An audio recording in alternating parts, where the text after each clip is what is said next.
మన తొలి వెలుగు ప్రేక్షకులు అందరికీ నమస్తే. ఇంకా మదమెక్కిన భార్య మంచాన పడ్డ మొగడు, ఇంకా గట్టిగా చెప్పాలంటే లేవలేని మొగడు లేచిపోయిన పెళ్ళం. ఇక చెప్పక తప్పదు కాబట్టి చెప్పిన ముచ్చట, కానీ ఇదే ప్రయత్నం చేయదు. ఒక 2-3 నిమిషాలు చెప్తా, చాలా ఇంట్రెస్టింగ్ ఉంది. మొగని కథం పట్టిందంట. కథం పట్టిన ముచ్చట గమ్మత్తుగా తెలిసింది. ఎట్లా తెలిసింది ఏం కథ అనేది చెప్పే ప్రయత్నం చేస్తే ఈయన ప్రయత్నం చేయదు. భర్తకేమో గుండె జబ్బు అంట. భర్తకు గుండె జబ్బు వచ్చింది. భార్యకు మాత్రం సెక్స్ కోరికలు జనలేక గుర్రాలు ఎక్కినట్టే ఉందట. సంగతి పాడైపోను. పెళ్ళానికి గాసోకు, మొగనికి ఏమో రోగం వచ్చి ఇట్లా పోయినాడు. చూడు కథ, గిరది కథ. సెక్స్ కోరికలు తీర్చలేడని భర్తను కథం చేసిన భార్య. ఏడ జరిగింది ముచ్చట? కాకినాడ జిల్లా సర్పవరం గ్రామం అంట. కాకినాడ జిల్లా సర్పవరం గ్రామంలో మొగని పేరు వచ్చేసేమో పుల్లా దుర్గాప్రసాద్, 35 సంవత్సరాలు. ఆయన ఏమో ఆటో డ్రైవర్గా పనిచేసేదంట. ఆయన ఆటో డ్రైవర్గా పనిచేసేది ఈ పుల్లా దుర్గాప్రసాద్ అంట. ఆయన అక్కడనే దగ్గర పట్ల చూసి పెళ్లి చేసిరంట. 2 పిల్లలంట. ఆ భార్య పేరు వచ్చేసేమో రమాదేవి. 2 ఆడపిల్లలు. అయితే 2 సంవత్సరాల క్రితం అంట భర్తకు జర ఆరోగ్యం బాగాలేకుంటే దవాఖాన కొనవేరట. దవాఖాన కొనబోగానే డాక్టర్లు బట్టి పరీక్ష చేసి చూస్తారు కల్లా నీ భర్తకు స్టంట్ వేయాలి, స్టంట్ వేస్తే నీ భర్త బతాడని డాక్టర్లు చెప్పారట. సరే సార్ స్టంట్ వేయరనగానే గుండెకి ఆపరేషన్ చేసి స్టంట్ వేసిరట. స్టంట్ వేసినాడే చెప్పిరట, జర జాగ్రత్తగా ఉండాలి, మసులుకోవాలి, ఎందుకంటే గుండెకు ఇది కాబట్టి ఎక్కువ ప్రెషర్ ఉన్నా కానీ రేపన్నాడు వికారం అవుతుంది, జర జాగ్రత్త మసులుకోవాలని చెప్పి గోళీలు చానికలు చేతిలో పెట్టి పంపించిరట. భర్త వచ్చిండు, ఇక మంచానికి పరిమితమైండు. రోజుకింత భర్తకేమో ఒంట్లో బలం తగ్గుతుంది, కానీ పెళ్ళానికి మాత్రం ఒంట్లో బలం మాత్రం పెరుగుతుందట. ఆయన ఆరోగ్యం బాగలేదని ఆయన మంచమేమంతే ఊరికి గడుకోసారి పోయి మొగని కోయికేదంట. ఏమాయ పారాదింటకాయ, ఏమాయ పారాదింటకాయ, అరే నా పానం బాగలేదు తల్లి, మా అమ్మగారిని నన్ను ఇచ్చిపెట్టాలేమో మొగడు. ఈమెకు ఎనలేని కోరికలు పాడైపోరు, ఎక్కడ లేని కోరికలు కోరుతున్నట్టు ఈమె. ఇక ఎవరికైనా కానీ ఎట్టుంటే చెప్పురు. ఆయనకేమో ఆరోగ్యం బాగాలేక ఆయన మంచం మీద ఆయన ఉంటే ఈమెకేమో పాడైపోను కోరికలు గుర్రాలు అయ్యి ఈమెకు రైకలు వేస్తున్నాయంట. ఇక అనుకుందంట, ఇక ఈయనతోటి కాదురా నాయన, ఇక ఈయనతోటి కాదు, ఇక ఈయన మంచానికి పరిమితం అవుతాడు, ఇక్కడినే విక్తాడు ఈయన కడగాలకు, ఏది మన బొందలగడకు. ఇక నేను మాత్రం ఈయనతో సుఖపడలేను అనుకొని ఏం చేసిందంట, చిన్నగా కొత్త ఫోన్ కొనుక్కుందట. కొత్త ఫోన్ కొనుక్కొని ఇక చిన్నగా ఫోన్ పైకి అనుకుంటే నువ్వుకుంటా పోతా ఉందంట. ఇన్స్టాగ్రామ్ ఆన్ చేసిందట. ఇన్స్టాగ్రామ్ ఆన్ చేయగానే ఇన్స్టాగ్రామ్లో ఒక పోరగాడు మంచిగా దిట్ట సంగు ఉన్నట. పోరగాడు పడ్డట. ఆ పోరగాడు ఎక్కడంటే బాపట్లకు చెందిన ఆయన పేరు గోపిసాయి అంట. ఆ గోపిసాయి అంటే ఆయనకు చిన్నగా ఇక సోప చేసి హాయ్ అంటే హాయ్, బాయ్ అంటే బాయ్, ఉన్నవా తిన్నవా పైనవా, కేలీల కన్నా బొక్క పొరలా అన్ని ముచ్చట్లు జరుగుతూనే ఉన్నాయి. ఎక్కడ మీ ఊరని సరిగ్గా మాది బాపట్ల అని చెప్పిందట. తల్లి బాపట్ల నాది కాకినాడ అని చెప్పిందట. ఓకే, ఇక దగ్గర ఉంటుంది అనుకుని ఎట్ట అనుకుని పాడైపోను వాడంగీయడంగా ఇక సోపత ఎక్కువైనాక ఇక ఒకరి అభిప్రాయాలు ఒకరు తెలుసుకుంటారు కదా. చెప్పరాదు నీ ముచ్చట అంటే ముచ్చట నీ ముందు కదా నీ ముచ్చట చెప్పంటే నేను ఒంటరిగానే ఉన్నా అనుకొని గోపి చెప్పిందట. నేను మాత్రం మొగంతో ఉన్నా, నాకు మొగడు ఉన్నాడు, 2 పిల్లలు ఉన్నారు, నేను ఖాళీగా ఉన్నా, నా మొగడు పాడైపోను ఇట్లా గుండె జబ్బు వచ్చి ఆయన మంచానికి పరిమితమైండు, నాకేమో ఆకలి ఎక్కువ, ఆయనకేమో కోపం ఎక్కువ, పాడైపోయింది. ఇక అందుకోసమనే పెద్ద సెట్ కాక మరి నీతో సోపా చేస్తున్నా అంటే ఆల్వేజ్ వెల్కమ్, మీరు ఏమి అనుకోకుంటే నేను నీతో సోపా చేస్తానని ఆ గోపి చెప్పిందట. సరే అని సోపా చేసుకుంటే ఇక నడిపిస్తున్నారు. అటు ఇటు పోను, ఆయన బైక్ వేసుకొని రాను. ఇక చుట్టుపక్కల ఉన్న విహారయాత్రలకు మొత్తం తిరుగుతుందంట. ఈమె పిల్లలు ఇచ్చిపెట్టింది, మొగని ఇచ్చిపెట్టింది, మంచిగా చెట్టాపట్టాలు వేసుకుంటా మంచిగా ఉంచుకున్న నెంబర్ తిరుగుతుంది. ఈ తిరుగుతున్న క్రమంలో ఈ పాడైపోను దొంగతనం ఈతనం ఎన్నడుకున్న బయటపడుతుంది కదా.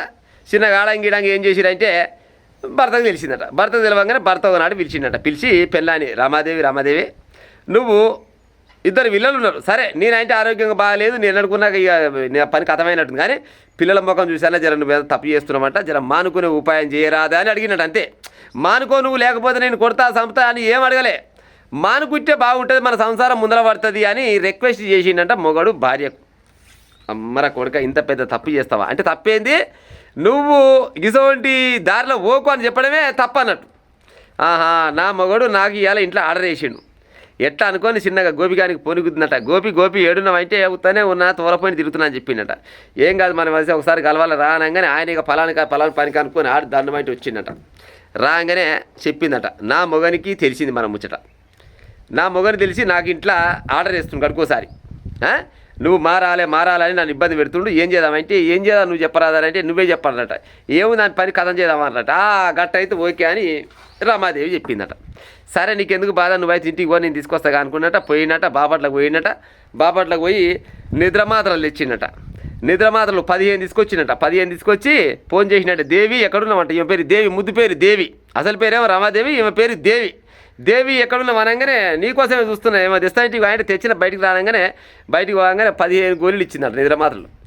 ఈ 15 గోళీలు మంచిగా దేని పాలల్లో నీళ్ళలో ఏదో అంటే కలిపి వాయింటే మంచిగా ఏడుకాడికి కరిగినాక తాపి ఆడు కథం అవుతాడు. ఆడు కథం అయినాక తర్వాత మనం చేద్దాం ఈ పని అని చెప్పినట్ట నిద్రలు జరుపుకున్నాం చేద్దాం అనగానే సరే అనుకుందట. 15 నిద్ర మాత్రలు మంచిగా పొడి లెక్క చేసిందట.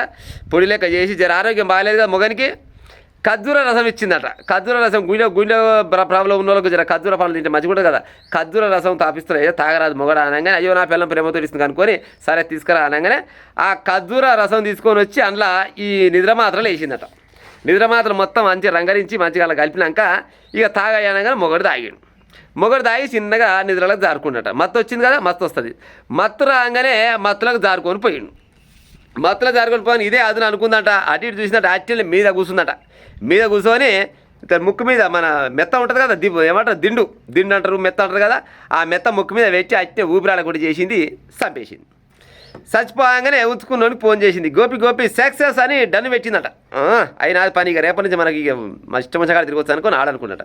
మరి మొగడు చచ్చిపోయింది కదా. మరి ఎట్లా చచ్చిపోయిందంటే మన చుట్టాల పక్కలకు అయ్యామో కథమో చెప్పాలగా అనుకొని ఆల్రెడీ హార్ట్ పేషెంటే కాబట్టి గుండెపోటు వచ్చింది అని చుట్టుపక్కల వాళ్ళకు ఓ అని ఒకల వాడుకుంటే కథలు వాడుకుంటే బయట కేకలు పెట్టిందట. చుట్టూ ఆలో నీళ్ళు వచ్చినట్టు చుట్టుపక్కల వాళ్ళు వచ్చిరంటే అయ్యో గుండెపోటు ఉంటే పాడైపోను ఎంత పని ఆయన అనుకుని వాళ్ళు చేసేపు ఏడ్చినాక దాకాన కొని పోయారంట. దాకాన కొని ఏమన్నా గట్టిన కొసూపిరి గిట్టు ఉందేమో తీసుకుపోరు అనగానే పోయి చూస్తారు కల్లా పానం పోయింది ఏం పోయింది అనగానే చిన్న తీసుకొచ్చి ఆడికెళ్ళి తీసుకొచ్చి సాగు బ్రహ్మాండంగా చేసిరట. దెబ్బ చేసిరట సాగు. దాన్న సాగు చేసిరు అయిపోయింది. ఇదంతా ఎప్పుడు జరిగింది? మార్చేనా మార్చి 13 తారీఖు నాడు జరిగింది. మార్చి అంటే మార్చా ఏప్రిల్ మే జూన్ 3-4 నెలలు అయిందిగా టైము. మార్చి 13 తారీఖు నాడు జరిగింది ఈ ముచ్చట.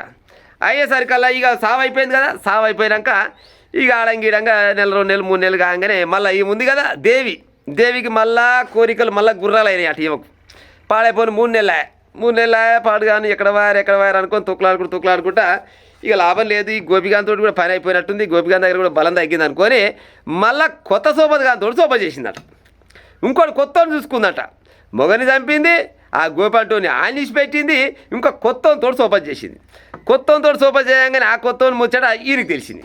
వాళ్ళకి గోపంటోనికి తెలిసింది. బాపట్ల గోపికి తెలియగానే గోపి ఆగా మేఘాల మీద అమ్మ నన్ను కాదని మళ్ళీ ఇంకోని మరుతావా నీ మొగని చంపుతానికి ప్లాన్ ఇచ్చింది నేను.